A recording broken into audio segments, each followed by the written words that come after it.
ये अल्लाह से मांगने का तरीका बताते हैं कि जब इन्हें अपने बड़ों से कुछ लेना होता है तो रोने लगते हैं, और ये बताते हैं कि तुम्हें भी अल्लाह से कुछ लेना है तो रोना सीखो, रोगे तो वो जरूर अता कर देगा। सुभान अल्लाह, माशाअल्लाह। देखो, मैंने बच्चों की फजीलत बयान कर दी है, अब आपने बोलना नहीं है, ठीक है? ये आज के बच्चे हैं, कल के बड़े होंगे। अगर यहाँ आज महफिल में बैठे हैं तो भूलेंगे नहीं कभी। तो मैं अर्ज कर रहा था कि नेमतों पर शुक्र तो जरूरी है, मगर शुक्र तब आता है जब इंसान को इदराक हो कि वो कितनी नेमतों के आसपास है। जैसे हुजूर की एक हदीस शरीफ है, सरकार फरमाते हैं जिसके पास एक वक्त का खाना हो, कितना, जल्दी बोले, और फरमाते हैं उसके पास सेहत हो, क्या हो बोलो। हाँ, अब मैं ये बात इस तरह से आपके सामने एक्सप्लेन करना चाहता हूं कि आपने देखा नहीं कि एक आदमी की सेहत खराब हुई तो 10 बीघा जमीन बिक के लग गई। लोगों के घर बिकते हुए नहीं देखे आपने। एक आदमी अस्पताल में भर्ती हुआ, 80-85 साल की उम्र थी, सांस लेने में दिक्कत थी, तो उसको लगाया गया ऑक्सीजन। बड़े अस्पताल में था, बड़ा आदमी था। 1.5 दिन में सांस मुतमईन हो गई और वो छुट्टी होने लगी। तो जब उसका बिल निकल के आया तो बिल को देख के रोने लगा। डॉक्टर ने कहा अगर पैसे ज्यादा लगते हैं तो हम कुछ कम कर देंगे, रोते क्यों हैं? कहने लगे बात पैसे से नहीं रो रहा हूं, जरा कुछ और ही सोचने लगा हूं। अल्लाह ने दिया इतना है कि पूरा अस्पताल यहीं खड़े खड़े खरीद सकता हूं। कहा रो क्यों रहे हो? कहा बस इस वजह से रो रहा हूं, तेरी इस ऑक्सीजन मशीन से मैंने 1.5 दिन सांस लिया, तूने 90,000 का बिल बिठा दिया और मैं अल्लाह की हवाओं में बूढ़ा हो गया सांस लेते लेते। मैंने कभी ये सोचा ही नहीं था कि सांस लेने कितनी बड़ी अल्लाह की नेमत है। आज जब सांस अटका था तब सांस की अहमियत का अंदाजा। सुभान अल्लाह, माशाअल्लाह। जैसे जिसने गुर्दे का इलाज किया उसे लाखों दे दिए, जिसने दिल की आप ही की रग निकाल के और आप ही के सीने में बाईपास सर्जरी कर दी उसको लाखों दे दिए, और जिसने दिल दिया, जिसने गुर्दे दिए, कभी उससे न कहा मालिक तेरा शुक्र है, उसको लाखों दे दिए, इसको सजदे तक नहीं किए। तो ये सब नेमतें हैं और इनका इदराक जरूरी है।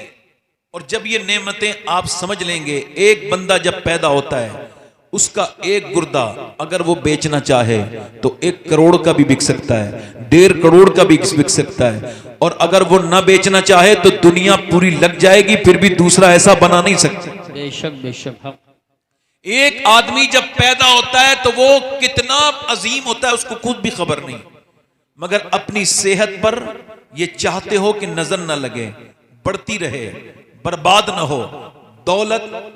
तो फिर इसके लिए सूरत हाल किसी पीर साहब की मोहब्बत नहीं, इसके लिए सूरत हाल शुक्र बनता है, और इसकी गारंटी कोई मियां नहीं ले रहा है। अल्लाह ताला इरशाद फरमाता है लाइन शकरतुम लाज़ीदन्नकुम, तुम शुक्र करो मैं नेमतें बढ़ाता चला जाऊं। एक हल्की सी मिसाल देके फिर अपनी तकरीर शुरू करूंगा। दिल लग रहा, आप जो उधर खड़े हैं इधर कुर्सियां खाली हैं, अगर आपको बुरा ना लगे बगैर टोपी के आइए, हम तो इस्तकबाल करते हैं। बिल्कुल बगैर टोपी वालों का 2 बार इस्तकबाल है हमारे यहाँ, क्योंकि आज बगैर टोपी के आए, कल इंशाल्लाह टोपी पहन के भी आएंगे।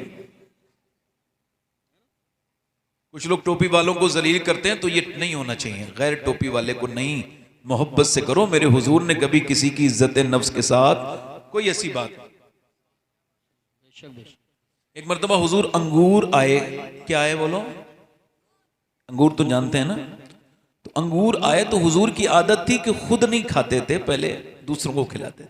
मगर उस दिन जब अंगूर आए तो एक अंगूर खाया, दूसरा, सारे अंगूर हुजूर ने खुद ही खा लिए। हालांकि हुजूर ऐसा कभी, तो सहाबा कराम कुछ बोले नहीं। मेरे हुजूर ने फरमाया तुम पूछोगे नहीं मगर मैं बताता हूं।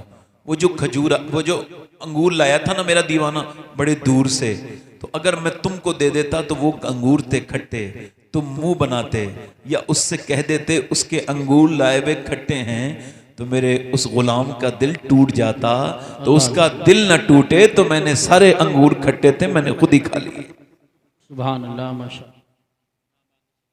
समझ आ रही है आपको नहीं आ रही? तो मैं क्या अर्ज कर रहा था आपसे कि नेमतों पर क्या बनता है, बोलो जल्दी बोलो, शुक्र बनता है। और वो सारी नेमतें जो आपके पास हैं, इंशाअल्लाह सेहत का शुक्र अदा कीजिए और अपने रब को शुक्र, तो इंशाअल्लाह अल्लाह ताला आपको बरकत देगा। आप जरा एक मर्तबा सुभान अल्लाह कह के जरा जबान का शुक्र अदा कीजिए, जरा जोर से बोलिए सुभान अल्लाह। सुभान अल्लाह माशाअल्लाह। अच्छा, सुभान अल्लाह कहने से कह रहे हैं आप, बताइए, कई बार तकरीर मेरी सुन चुके होंगे, अब कब तक हम आपसे और कहेंगे सुभान अल्लाह कहने के लिए? क़यामत के दिन अल्लाह ने पूछ लिया, तू बंदा तो मेरा ही था मगर मुझे भी खुद नहीं पुकारता था, कोई कहता था तो पुकारता था। हालांकि सुभान अल्लाह का मतलब है अल्लाह पाक है और अल्लाह के पर किसी का कोई फर्क नहीं पड़ता कि वो कुछ कहे उसको तो उस पर फर्क पड़े। उसको रहीम कहो, उसके ऊपर कोई फर्क नहीं, वो तो है ही रहीम। उसको करीम कहो, उस पर कोई फर्क नहीं है, मगर मेरे हुजूर फरमाते हैं जो कहता है उस पर फर्क पड़ता है। अगर तुम उसको रहीम कहोगे तो तुम्हारे दिल में रहम उतार देगा, करीम कहोगे तो दिल में करम उतार देगा। देखो साहब, वैसे तो मैं पढ़ता नहीं, चूंकि नाज शरीफ तो असद भाई को ही पढ़नी है, मगर इतने अहबाब ने इतनी मोहब्बतों से कहा है तो 2-3 शेर पढ़ने की इजाजत चाहता हूँ, इजाजत है। अब वैसे तो असद भाई नहीं पढ़नी है, बल्कि हमारे कारी बदर आलम साहब क़िबला तशरीफ लाए। यहाँ ये अक्सर जो है वो कुर्रा हजरात के ये उस्ताज हैं, कारी बदर आलम साहब। इन्होंने अफ्रीका में काले रंग वाले जो लोग होते हैं ना, हजरत बिलाल जैसे लोग, उनको भी हाफिज बनाया है। बहुत से काले लोग इनके हाफिज कुरान शागिर्द हैं। इतने बुलंद पाया इंसान है और बहुत माशाल्लाह बाबरकत शख्सियत हैं। और मेरा बेटा याहिया भी इन्हीं के पास पढ़ता है। मैं दुआ करता हूँ कि अल्लाह ताला कारी साहब को लंबी उम्र अता फरमाए और खूब और औज अता फरमाए। आप परेशान ना हो इंशाल्लाह, मैंने ज़्यादा देर बोलना नहीं है मगर बहुत जल्दी हटना भी नहीं इंशाल्लाह, है ना? तो आप परेशान ना हो, मैं वक्त तो पूरा अपना करके ही हटूंगा। आप तशरीफ लाइए, पढ़ दूँ 2-3 शेर, दिल लगा के बोले सुभान अल्लाह। क्या बताऊं कि क्या मदीना है,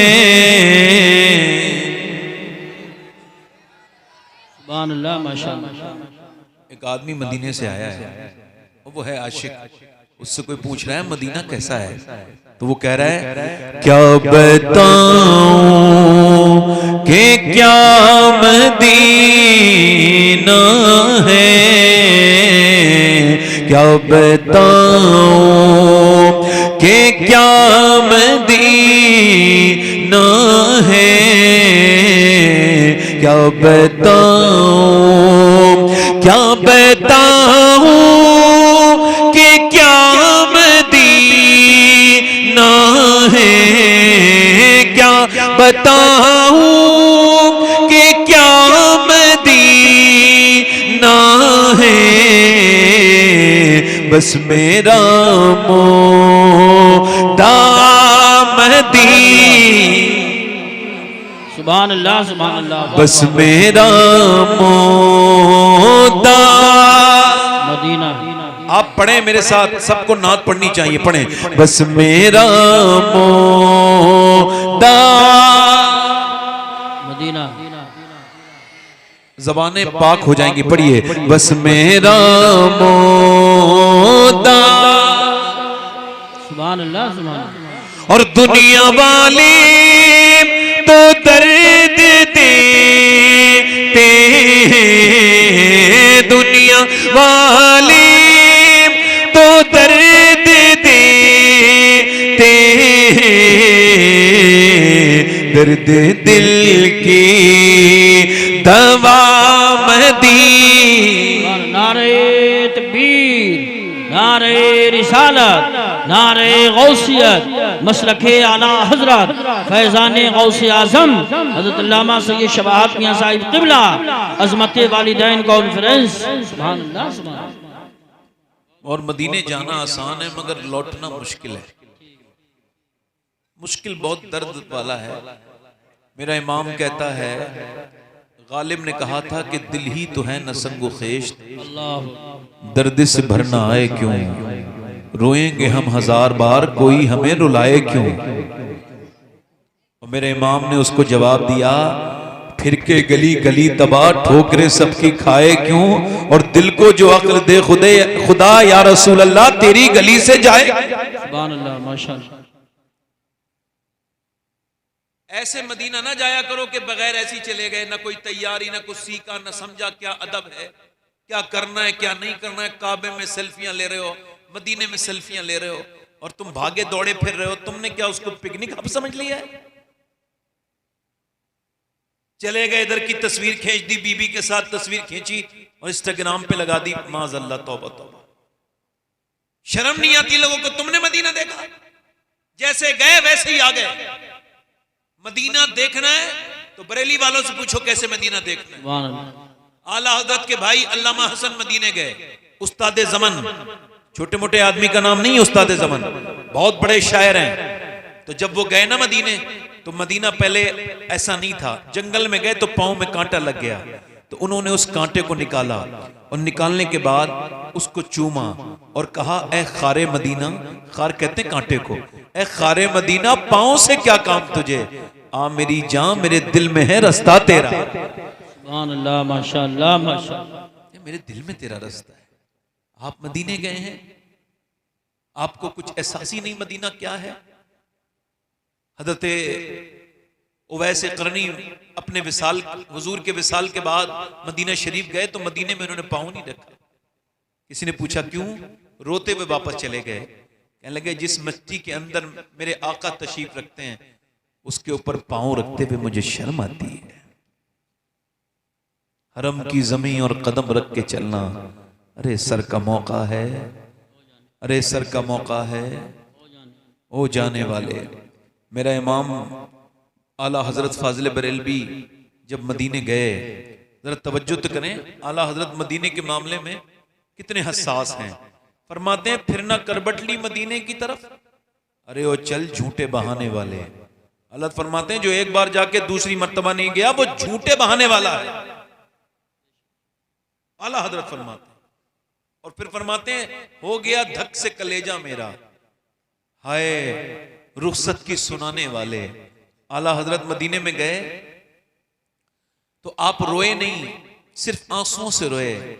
मैंने देखा है वहां आशिक आवाज से नहीं रोते, आंसुओं से रोते हैं। आला हजरत से पूछा तो आपने एक शेर कहा, खौफ है समय खराशी सगे तैबा का, वरना क्या याद नहीं नालो फुका हमको।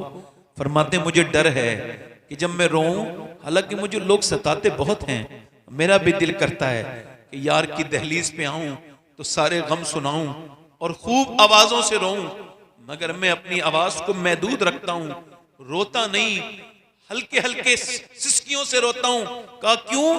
का खौफ है समय खराशी सगे तैबा का, वरना क्या याद नहीं ना लो फुगा हमको।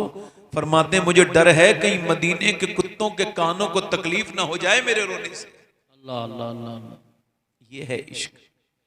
अल्लाह मदीने जाए, ले जाए, अल्लाह ले जाए मदीने तो आशिक बना के ले जाए, आमीन, है ना।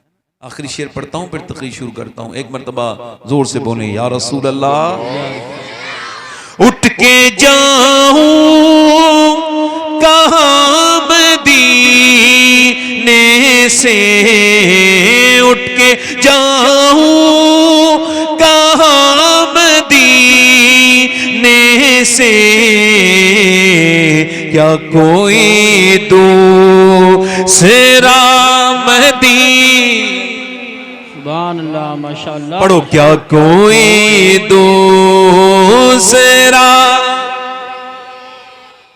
और दिल फिदा है मदीने वाले पर। पढ़िए, मेरा दिल फिदा है, पीछे से भी पढ़िए, दिल फिदा है,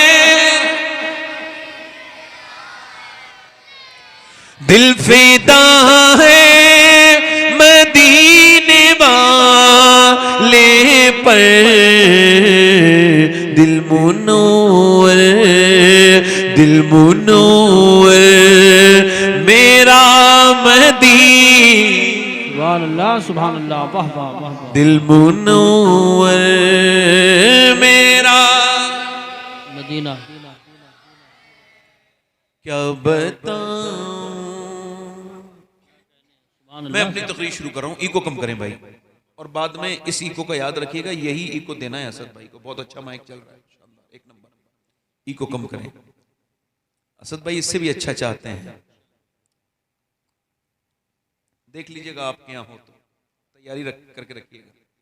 असद भाई को अच्छी चीजें ज्यादा पसंद है। खैर बात आगे कर रहा हूं। अच्छी तो हर मोमिन को पसंद होती है ना, जोर से बोले जरा सुभान अल्लाह। अब अर्ज कर रहा हूं, इंडिया में बल्कि पूरी दुनिया में तो ज्यादा है, मगर हिंदुस्तान में इस वक्त 90% लोग अपने बच्चों से परेशान हैं। ठीक है, तो मैं इसको अगर रूहानी तौर से बताऊं तो सबसे बड़ी गलती ये हो जाती है कि बंदा ये सोचता है कि आज मैं जवान हूं तो अपने बच्चों को खिला रहा हूं, कल मैं बूढ़ा हो जाऊंगा तो मेरे बच्चे मुझे। ये बुनियादी गलत सोच है, गलत नीयत है। इसका मतलब यह है कि आपके जवानी में ही अल्लाह आपका राज़िक है, आपके बुढ़ापे में राज़िक नहीं होगा। ये बड़ी गलत सोच है। औलाद के साथ भलाई करो मगर उम्मीद औलाद से ना रखो, और उम्मीद अल्लाह ही से रखो। बेशक सुभान। उम्मीद अल्लाह ही से रखो। अपनी औलाद को अगर आप चाहते हैं कि नेक बने तो बहुत अच्छा फार्मूला है, आप नेक बन जाइए। मगर 90% हिंदू मुस्लिम सिख ईसाई सारे लोगों का ख्याल है कि उनके बच्चे उनके मुखालिफ हैं। बल्कि अब तो मैं आपको बता रहा हूं, इको और कम करें भाई, मैं आपको बता रहा हूं और जो बाद में बात होगी वो अब बता रहा हूं। अगर आज के लोगों ने अपने बच्चों को ठीक नहीं किया, क्योंकि तालीम की तरफ बड़ी नजर है मगर तरबियत की तरफ बिल्कुल नजर नहीं है, और तालीम भी वो तालीम जो बिल्कुल अल्लाह से दूर करती है। पहले अपने बच्चों को वो तालीम दिलवाइए जो अल्लाह के कुर्ब में ले जाती है। वो तालीम उसको बाद में डिस्कस करूंगा। अगर पहले बात यह है कि आखिर वजह क्या है कि दुनिया में बढ़ रही है माँ बाप की मुखालफत, बच्चे अपने माँ बाप का कहना नहीं मानते। औरतें हमसे कहती हैं, मर्द भी हमसे कहते हैं हमारे बच्चे बड़े परेशान करते हैं, उनके लिए कुछ करिए। तो उनके लिए क्या करना है ये मैं आपको आज रिकॉर्ड करवाए दे रहा हूं। कुछ तजर्बे की बातें हैं। इमाम मोहम्मद गजाली फरमाते हैं कि जब जानवर का बच्चा पैदा होता है, यानी बकरी का, भैंस का, तो वो 5 मिनट के बाद अपनी मां को पहचान लेता है, इतना काबिल पैदा होता है। इंसान के बच्चे को वो तालीम नहीं होती पैदाइश के वक्त जो जानवर के बच्चे को मुयस्सर है अल्लाह की जानिब से। इमाम गजाली फरमाते हैं जितनी भी तालीम की जरूरत है जानवर को मां के पेट से उतना तालीम याफ्ता वो पैदा होता है, मगर इंसान का बच्चा ऐसा नहीं है। वो तो पहचानता ही नहीं उसकी मां कौन है। 5 मिनट में बकरी के बच्चे ने पहचान लिया, भैंस के बच्चे ने पहचान लिया, मगर इंसान का बच्चा नहीं पहचान पाया। क्यों? क्योंकि कोरा कागज बना के भेजा है, अल्लाह ने बिल्कुल साफ भेजा है। अब ये जिससे प्यार पाएगा उसको मां समझ लेगा, जिससे प्यार पाएगा उसे ही बाप समझ लेगा। जैसा उसको समझाओगे वैसे ही समझेगा। बिल्कुल साफ बात है। बच्चे तेजी के साथ जो बिगड़ रहे हैं उसमें एक बहुत बड़ी कमी यह है, जरा गौर कीजिए आप, बहुत बड़ी कमी यह है कि औरतें ये समझ नहीं पा रही हैं कि बच्चों को उनकी जरूरत है, ना कि बच्चों को उतनी मोबाइल की जरूरत है। और जो औरतें अपने बच्चों को रोने पे, ये नोट कर लेना मेरी बातें, इको कम करो भाई, नोट कर लेना मेरी बातें।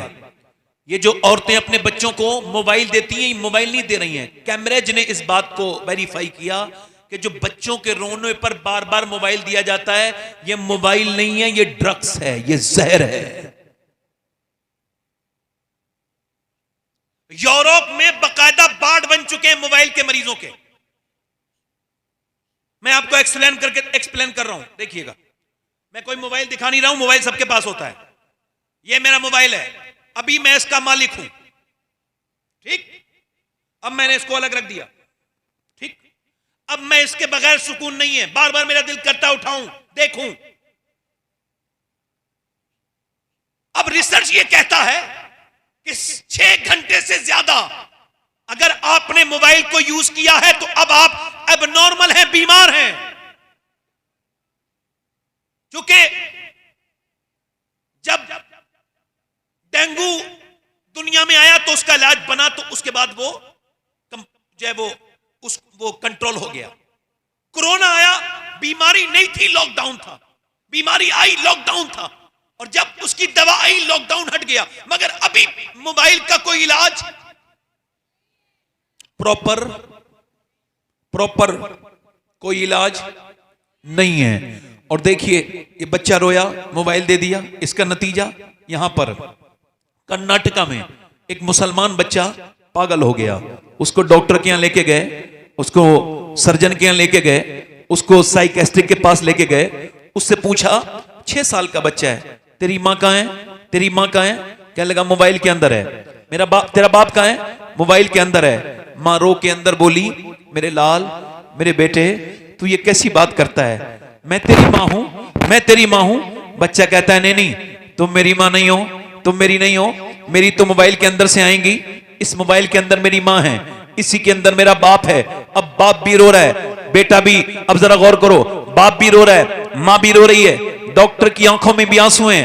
वीडियो पूरे दुनिया में वायरल हो रहा है और बताया जा रहा है ये कोई एबनॉर्मल मामला नहीं है, ये कोई नॉर्मल मामला नहीं है, एबनॉर्मल मामला है। ये सोचने वाली बात है, बार बार बच्चों को मोबाइल देना। ये दिल्ली में बच्चों पर रिसर्च हुआ, बच्चों पर 100 बच्चों से पूछा गया क्या बनना चाहते हो। एक बच्चा 100 में से ये बोला कि मैं स्मार्टफोन बनना चाहता हूं, यानी मोबाइल बनना चाहता हूं। अब सुनिए, उसके मास्टर ने पूछा क्यों? कहने लगे मेरे अब्बा जब घर में आते हैं तो मुझे ध्यान नहीं देते, मोबाइल में लग जाते हैं और मोबाइल से खेलते हैं, मुझसे नहीं खेलते। मेरी माँ भी मुझ पे ध्यान नहीं देती। मैं ये चाहता हूं बड़े होके मोबाइल बन जाऊं तो कम से कम मेरा बाप मुझे वक्त तो देगा, मुझसे प्यार तो करेगा जैसे अपने स्मार्टफोन से हर वक्त प्यार करता है। वो जाहिल क्या जाने बच्चे का प्यार, जो घर में आया फिर भी मोबाइल का गुलाम है। घर में आया फेसबुक देख रहा है, घर में आया फेसबुक देख रहा है, घर में आया इंस्टाग्राम देख रहा है, घर में आया ये दुनिया की चीजें देख रहा है। इस आदमी को क्या मतलब इस बातों से? उसको क्या खबर कि जब बाप आता है थक के, और जब बच्चे अपने बाप से चिपटते हैं तो उस वक्त सारी थकान कैसे काफूर हो जाती है। जब बाप के सीने पर जब बच्चे कूदते हैं तो उसके दिल को क्या सुकून पहुंचता है, इसको क्या पता। इसने तो मोबाइल में अपना वक्त सर्फ किया, अब ये औरत रो रही है और उस औरत की तरह न जाने कितनी रो रही है। आपकी मालूमात के लिए बता रहा हूं, जानवर का बच्चा अपनी मां के लिए नहीं रोता, इंसान का बच्चा रोता है, बार बार तकाजा करता है। आपको पता है ये बच्चे जो डकैत बनते हैं, सुनिए, क्रिमिनल, ये डाकू, ये रेजन, ये लुटेरे, इन पर भी बकायदा रिसर्च हुआ तो पता चला ये वो बच्चे हैं, ये रोते थे बचपन में, इनके माँ बाप ने इन्हें प्यार नहीं दिया, प्यार दिया नहीं तो ये भी किसी को प्यार नहीं देते। ये डकैती डालने जानते हैं तो कहते हैं मेरे पर रहम करो, तो ये इन्हें पता ही नहीं रहम क्या होता है। इनके अब्बा ने इन पर रहम ही नहीं किया। जो बच्चे रोते रहे झुग्गियों में, झोपड़ियों में, आगे चल के क्रिमिनल बने, कातिल बने, सफाक बने। मतलब यह है कि ये माँ ने बच्चे को हवाले किया मोबाइल के, बच्चा मोबाइल के हवाले हो गया।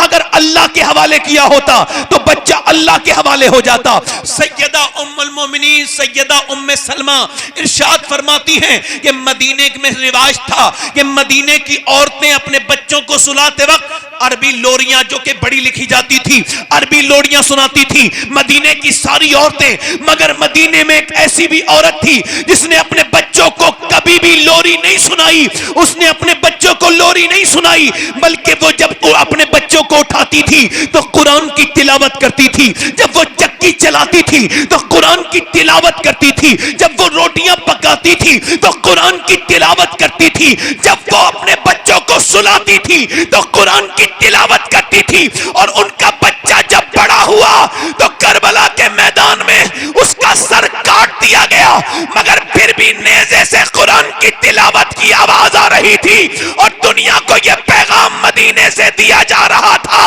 अगर माँ फातिमा होती है तो बेटा हुसैन बन के दुनिया में आना। नारे तकबीर, नारे रिसालत, नारे हैदरी, नारे गौसियत, मसलके आला हजरत, फैज़ान आला हजरत हजरत अल्लामा सैयद शबाहत मियां साहिब क़िबला हल्का एक और कम करें। इसका मतलब यह है कि सैयदा कायनात ने कंप्लीट आइडियल दिया। वाह वाह वाह वाह, सुभान अल्लाह। औरतों को कि जब वो कुरान पढ़ेंगी, जोर से तो बोलो सुभान अल्लाह, सुभान अल्लाह। जब उनके यहां नाते पढ़ी जाएंगी, सैयदी सरकार आला हजरत रदी अल्लाह तआला अन्हु फरमाते हैं, मेरी बहनें सुने और आप भी सुने, फरमाते हैं जब औरतें, तवज्जो करें, जब औरतें अपने बच्चे को गोद में लेती हैं, फर्स्ट टाइम फीडिंग कराती हैं, पहली बार दूध पिलाती हैं, पहली मर्तबा, फरमाते हैं कि अगर वो सीने से लगाएं और सीने से लगाते लगाते, तवज्जो है, सीने से लगाते लगाते वो दुरूद पढ़ दें। जरा जोर से बोलो सुभान अल्लाह, जोर से बोलो यार, जोर से बोलो जरा, क्या पढ़ते हैं बोलो? दुरूद पढ़ दें। अब दूध और दुरूद दोनों मिला। आला हज़रत फरमाते हैं अगर पहली मर्तबा दूध पिलाते वक्त मां दुरूद पढ़ दे, अल्लाह उसके बच्चे को आशिक रसूल बना देता है। सुभान अल्लाह, माशाअल्लाह माशाअल्लाह। अल्लाह उसके बच्चे को आशिक रसूल बना, आशिक रसूल बना देता है। माँ बाप अगर चाहें, जिस तरफ चाहें, जैसे चाहें, बच्चे को मोड़ दें, जिस तरफ चाहें उस तरफ बच्चे को मोड़ दें। देखिए दिल्ली है, दिल्ली में मशवरा हो रहा है, तवज्जो करना, कारी साहब सुनिए, मियाँ बीवी में मशवरा हो रहा है। हमारे काजी यूसुफ रजा असम्बली साहब, ये हमारे बड़े अजीज हैं और अल्लाह ने इनको बड़ा बुलंद किया, बाअखलाक हैं, बड़े मशहूर हैं, मगर कारी साहब से इस वाक़े पर खुसूसी, चूंकि मैं दूसरी मर्तबा बयान कर रहा हूं उस वाक़े को, तो इस वजह से इनसे मैं इससे आपको इनकी खास तौर से तवज्जो, और हमारे रिजवान साहब हमारे वाहिदी क़िबला मद्दज़िल्लहुल आली भी तशरीफ रखते हैं, इनकी भी मैं इस पे जो है वो इस पे चाहता हूं इनकी तवज्जो कि वो मियाँ बीवी मशवरा कर रहे हैं कि बच्चे को कैसे अल्लाह वाला बनाना है। वाह वाह वाह वाह, सुभान अल्लाह। ये मशवरा हुआ कभी? हुआ मशवरा? ये कभी नहीं होता। अब मशवरा होता है। अच्छा बताओ, जब तालीम लोग पहले अच्छा इंसान बनने के लिए पढ़ते थे लोग, जी जी जी, अब वो तालीम पैसा कमाने के लिए पढ़ते। बिल्कुल सही। अब तवज्जो करो, कभी मशवरा होता है इंजीनियर बनाएंगे, कभी ये भी सोचा जहन्नम से कैसे बचेंगे बच्चे। अल्लाह अल्लाह अल्लाह, क्या बात। तवज्जो है, जहन्नम से बच्चे, और दिल लग रहा है कि नहीं लग रहा है? बच्चे कैसे बचेंगे? अब सुनिए, ये चंडीगढ़ यूनिवर्सिटी का एक वीडियो अब भी है, नेट पर देख लीजिएगा, गूगल। प्रोफेसर ने अपनी मां पे हाथ उठाया, तो ये पता नहीं था किसी को, प्रोफेसर साहब थे, शिकायत की पुलिस को, मोहल्ले वालों ने, आवाजें आती है मां को मारता है, एक खुफिया कैमरे के जरिए उन्होंने एविडेंस इकट्ठे किए कि मारता है कि नहीं मारता है। तो जब उन्होंने कैमरा लगाया तो ये अपनी मां को मारता था, इसकी बीबी मारती थी, और 80 साल की बूढ़ी को मारता था बहुत बुरी तरह से, उसकी बीबी लेक्चरार, ये स्कूल का प्रोफेसर। आप में से कोई ये कह सकता है कि ये दोनों जाहिल थे? कोई कह सकता है? बताओ जल्दी बोलो। अपने बच्चों को काबिल बनाने वालों और अल्लाह रसूल से दूर करने वालों, कुरान को हल्का समझने वालों, ध्यान दो मेरी तरफ, अपने बच्चों को कुरान से दूर करने वालों, कोई कह सकता है वो जाहिल है? नहीं, फिजिक्स, केमिस्ट्री, मैथमेटिक्स सब पढ़ाता था, वो अपने आप में प्रोफेसर था, बहुत काबिल आदमी था। मगर ये पैगाम दुनिया को आज और अभी समझ लेना चाहिए कि दुनिया की यूनिवर्सिटियों में फिजिक्स, केमिस्ट्री और बायोलॉजी पढ़ाई जाती है, मगर दुनिया की किसी यूनिवर्सिटी में माँ बाप का एहतराम नहीं पढ़ाया जाता। माँ बाप का एहतराम सिर्फ मेरे नबी के मदरसे में पढ़ाया जाता है। वाह वाह वाह वाह वाह, सुभान अल्लाह। नारे तकबीर, नारे रिसालत, नारे गौसियत, मसलके आला हजरत। वाह वाह। नबी के आज तक किसी मौलाना ने अपनी अम्मी को घर से नहीं निकाला, इंजीनियर साहब ने तो निकाला है। बहुत अच्छा पैगाम पेश किया ना, जो है कि नहीं? मैं तकरीर करने की बात कर रहा हूं अपनी, अल्लाह का शुक्र है कोई ये तकब्बुर नहीं है, मगर हाँ मुझे कॉन्फिडेंस इतना है अपनी तकरीर पर कि अगर कोई दाद नहीं देता है तो उसकी समात पे शक होने लगता है। समझ आ रही? अपनी तकरीर पे कोई मैं नर्वस नहीं होता। आप जरा जोर से बोलें सुभान अल्लाह, जी दिल लगा के बोलें। वो जो है कि नहीं, वो जो है